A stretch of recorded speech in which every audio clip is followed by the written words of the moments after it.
Welcome to this BI Quick Tip. For more background on the BI tool, please visit our Help Files website. In this video, we'll show you how to use the filter pane in your Power BI reports. Filters in Power BI sort data and information based on some selected criteria. We'll start by importing our Excel spreadsheet into Power BI by clicking here, then selecting our data and clicking Open. Afterwards, we'll select our table and sheet by clicking here. You can see a preview of it to the right. When everything looks good, we'll click on Load to import the data.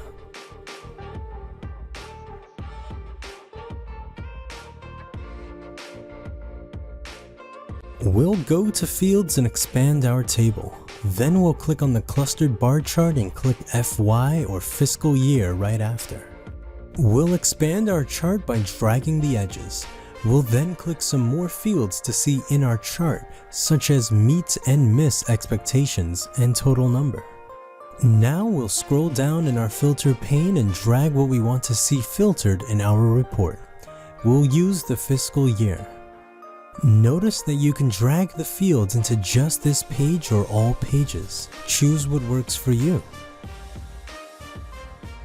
We'll change the filter type from advanced to basic, and we can see a list of criteria that we can select similar to a slicer.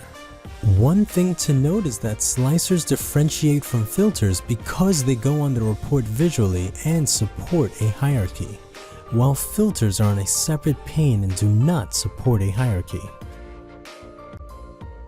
This is how similar a slicer list looks compared to our filtered list.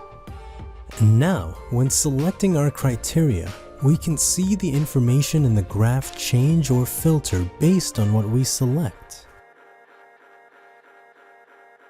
Thank you for watching this episode of the BI Quick Tips series. You can find all BI Quick Tip videos on the Help Files website. Until next time.